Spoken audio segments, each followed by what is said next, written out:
Nul n'est prophète chez soi. Je suis quasi certain que ceux qui t'ont donné le plus de force tout au long de ta vie jusqu'à maintenant, c'est des étrangers. C'est triste à dire, mais c'est comme ça. T'es pas le premier, t'es pas le dernier. Tu te bagarres tous les jours, tu mets corps, âme, sueur, tout ce que tu as dans tes projets. Et quand vient le moment de te donner de la force, ou même de te célébrer, c'est des étrangers qui le font. Je sais de quoi tu parles.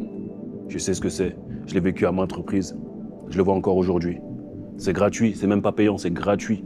Ils ne te donnent même pas cette force. C'est incroyable. Heureusement, c'est pas un cas général. Mais là, je parle du cas où ceux qui sont censés te pousser tout en haut de la montagne sont les premiers à vouloir te pousser du haut de la falaise. Tu sais de quoi je parle? Je sais de quoi je parle. On va parler de ça aujourd'hui. Tu te bats, tu tombes, tu te relèves, tu fais des efforts, tu investis. Et quand vient le moment de donner de la force, c'est le silence. Pourtant, tu vois qui est là, qui a les yeux sur ce que tu fais. Mais c'est le silence. Un silence des morts, un silence de cimetière. Alors pourquoi ceux qui te connaissent depuis toujours sont les derniers à donner de la force? Pourquoi ceux qui te connaissent depuis toujours sont ceux qui disparaissent quand vient le moment où ils doivent te pousser? C'est douloureux, c'est douloureux. Aujourd'hui, on va en parler, mais on va surtout voir pourquoi tu dois comprendre que personne ne te doit rien et surtout que quoi qu'il arrive, la plupart du temps, la force viendra des étrangers. Au fond de moi, il y a une partie qui me dit que j'aimerais que ça change. J'aimerais que ce soit différent. Malheureusement, c'est compliqué. Quelque part, c'est une erreur de notre part de croire en l'amour et au soutien de tout le monde. Nul n'est prophète chez soi. Aucun être humain, même ceux qui ont été considérés comme les plus parfaits, même eux n'ont pas fait l'unanimité. Et nous, on pense que les autres nous doivent du soutien, nous doivent quelque chose. Personne ne nous doit rien. Les seuls qui nous doivent quelque chose, c'est nous-mêmes. Ensuite, ceux qui veulent nous donner de la force, ceux qui sont alignés comme nous, ceux qui ont la même vision que nous, ceux qui croient en nous, qui voient quelque chose en nous, viendront nous donner de la force. Le reste, c'est pas grave. Au moins, ils nous montrent leur vrai visage. Le rejet des proches, l'ignorance de ceux qui sont censés te donner de la force, c'est pas une exception. J'ai l'impression que c'est une règle. Le problème, c'est que la plupart du temps, ils voient en toi ton ancienne version. Ils voient en toi qui tu étais avant et surtout qui tu es censé rester pour pouvoir fitter dans leur cadre. Tu deviens gênant, tu deviens dérangeant, tu deviens quelqu'un qui a le potentiel, qui casse les codes, qui essaie de sortir du panier de crabes dans lequel eux se voyaient mourir. Et malheureusement, ça plaît pas à tout le monde. Tu sais ce que c'est ton problème? C'est que t'es trop accessible, t'es trop visible, t'es trop présent. Et la plupart du temps, les gens te prennent pour acquis. Ils te voient comme quelqu'un de lambda. La rareté fait la valeur. Disparaît. Tu sais, si tu veux que les gens de chez toi te soutiennent,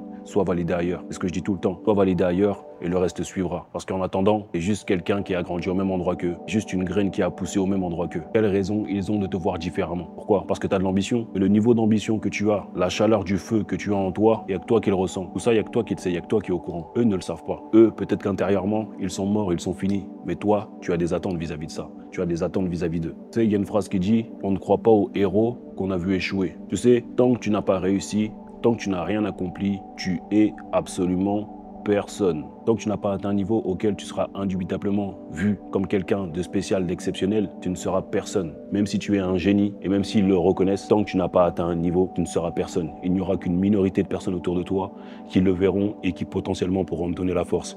Mais en attendant, prends ton mal en patience si tu t'attends à avoir de la force, si tu t'attends à être poussé par toutes les personnes qui sont autour de toi parce que ça n'arrivera pas. Rares sont les cas où tu vas trouver du monde qui va te dire « Viens, moi je suis de tout cœur avec toi, je crois en toi ». Ça existe, heureusement, mais malheureusement c'est une minorité. Tu pourrais potentiellement avoir le soutien de personnes qui voient en toi un potentiel incroyable et qui voudraient profiter de toi sur le long terme parce qu'ils pensent que tu as de fortes chances de réussir. Oui, tu pourras avoir le soutien de ta mère, de ton père, de personnes qui ont un amour authentique vis-à-vis de toi. Oui, mais je vais te dire une chose terrible et je pense que tu sais de quoi je parle. Les plus grands steps que j'ai fait dans ma vie, les plus grandes choses que j'ai accomplies dans ma vie, c'est toujours une personne extérieure à mon cercle qui est venue me voir, qui m'a approché ou que j'ai rencontré de par la force des choses et qui m'a permis de passer les caps. Ça n'a jamais été un membre de ma famille, ça n'a jamais été un ami d'enfance, jamais. Et j'insiste sur le mot, jamais. Et ça c'est triste. Et encore une fois, pendant une période, tu leur en veux, mais ensuite tu comprends qu'en réalité, tout le monde se cherche, eux-mêmes ne sont pas trouvés et que tu as peut-être des attentes un peu trop excessives vis-à-vis de personnes qui ne savent même pas ce qu'elles veulent pour elles-mêmes. Donc en fait, il faut tout remettre en perspective.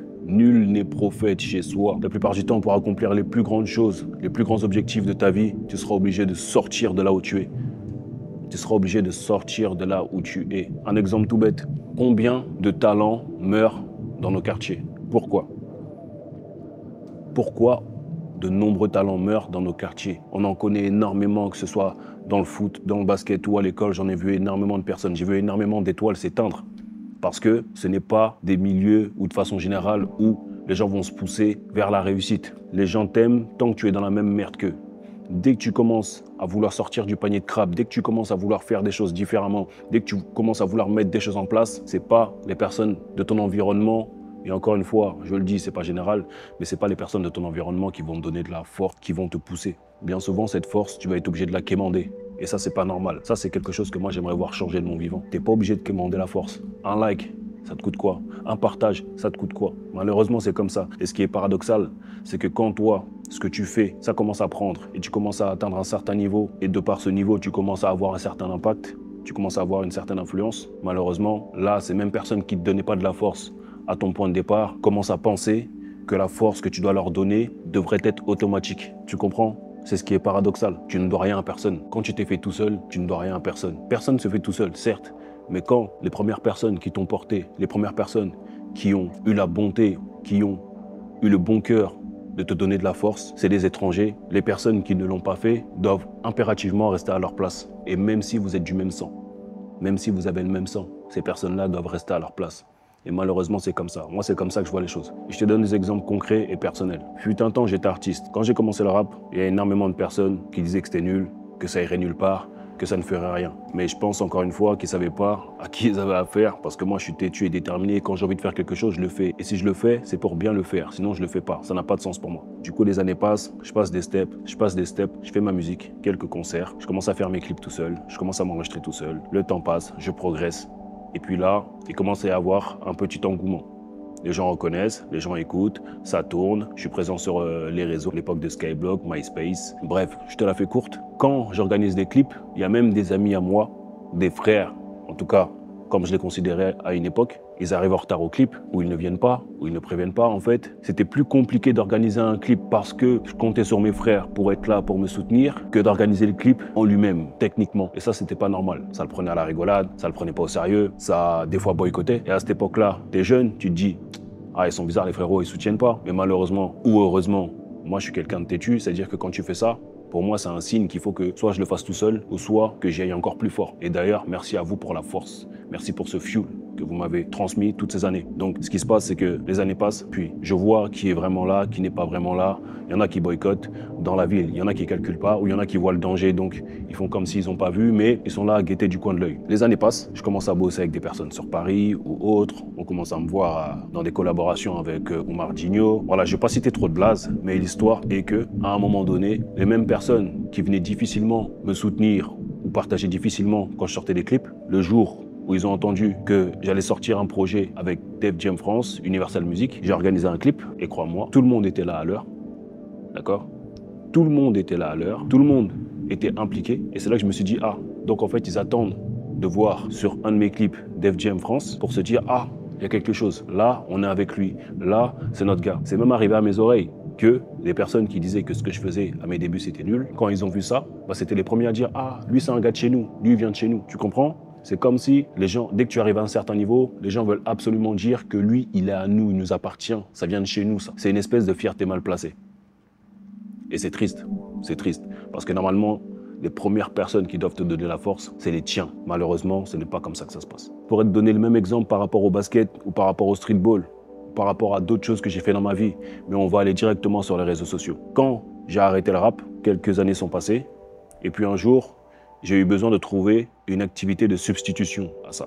Parce que j'écrivais beaucoup, je réfléchis beaucoup et j'avais besoin de partager mes idées, partager ma voix. J'avais des choses à dire. Je me suis lancé sur les réseaux. Intuitivement, instinctivement, j'ai commencé à lancer une vidéo, 2 vidéos.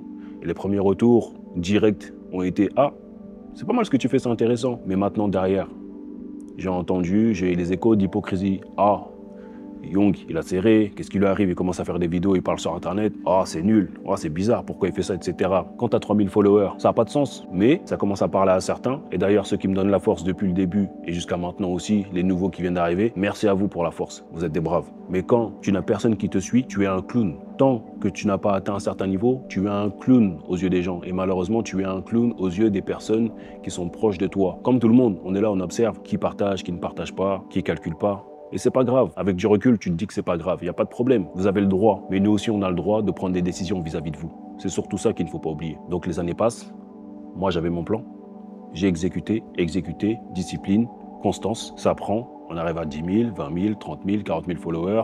Aujourd'hui, 76 000, plus de 200 000 sur TikTok. On a passé les 11 000 abonnés sur YouTube, merci encore. Snapchat, 14 000. Et encore une fois, comme je vous le dis, moi, je n'ai rien à cirer, c'est que des chiffres. On coupe Internet, ça n'existe plus. Mais tu vois que là, tout le monde veut dire « Ah, Young, je le connais. Ah, Young, c'est quelqu'un de chez moi. » Alors qu'en réalité, c'est ridicule parce que je ne suis absolument personne. Mais c'est pour te dire la perception qu'ont les gens de la visibilité ou de cette espèce de starification. Alors que nous ne sommes personne, nous ne sommes que des êtres humains. On va tout laisser ici. Mais moi, malheureusement, j'aurais aimé voir votre soutien dès le départ. J'aurais aimé voir votre soutien dès le départ.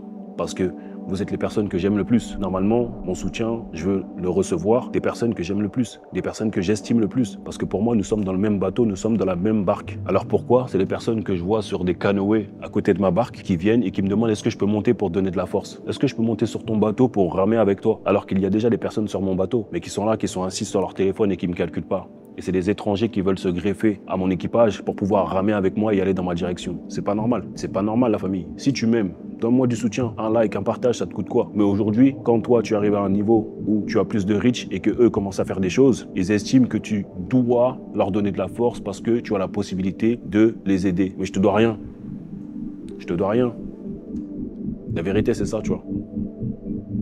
Si c'était réciproque, déjà de façon généralement quand je le fais de bon cœur. Mais si je vois que tu me forces, on va avoir un problème. Mais tu le feras pas parce que tu sais comment je suis. Et c'est un problème psychologique ça. Le cerveau humain déteste le changement de statut d'une personne connue. Heureusement que c'est pas général et que c'est pas dans tous les milieux. Mais de façon générale, le cerveau déteste ça. Pourquoi lui et pas moi? Tu vois cette phrase, pourquoi lui et pas moi? C'est triste, mais c'est réel. Il y a des personnes que je vais pas citer, pour qui d'ailleurs nous n'avons jamais été proches, qui voyaient là où je pouvais aller par rapport à ce que j'ai entamé dans la création de contenu, et qui me disait déjà « Ouais, mais demain, quand tu auras tant de followers, fais pas le mec qui se la raconte aussi. Hein. » Moi, dans ma tête, je me dis « Mais toi, déjà, frérot, je te connais même pas en vrai. J'ai même pas quitté. On se connaît à peine. J'ai même pas d'affection pour toi. Et tu me dis ça. Donc, je sais exactement comment tu te positionnes. Je sais exactement quel vice tu es en train de me faire. Mais je suis là, je te regarde faire juste pour voir jusqu'où tu es prêt à aller comme d'habitude. Vous savez, la famille, nous sommes tous des êtres humains. On a besoin de soutien, on a besoin de force. Et tout ce que les autres font, que ce soit des stars, des superstars, tout ce qu'ils font, tu peux l'atteindre. Mais il faut se donner les moyens, il faut le faire. Mais pour ça, il faut être soutenu par son noyau dur. C'est de vous qu'on attend la force. Malheureusement, nul n'est prophète chez soi. Sois validé ailleurs. Fais le boulot pour être validé ailleurs. Arrête d'attendre la force de personnes qui sont censées te la donner de base. Fais en sorte que les autres ailleurs te valident.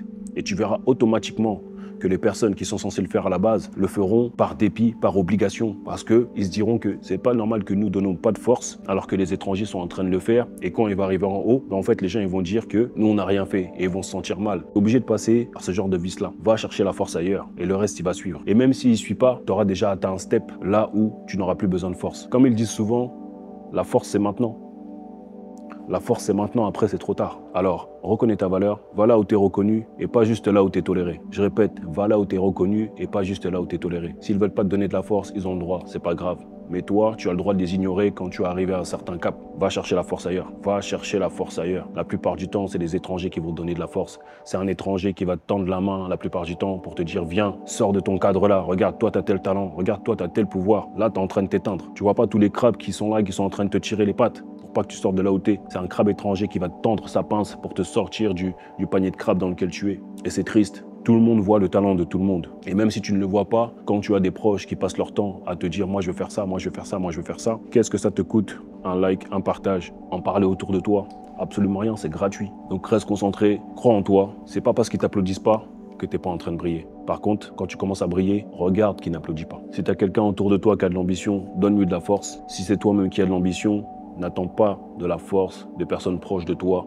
Si ils t'en donnent naturellement, tant mieux. Sinon, c'est pas grave. Fais ce que tu as à faire, va chercher la force ailleurs, fais en sorte de t'exporter et tu verras. Tu reviendras chez toi comme un roi, comme une reine. Le reste, c'est pas important. La route, c'est tout droit. On ira aussi loin qu'on a souffert. On croit en nous et c'est déjà suffisant. Like, commente, abonne-toi, active la cloche. Et n'oublie pas, hein, le vrai soutien, ils finissent par apparaître souvent après la victoire. Va chercher la victoire. C'est bon ?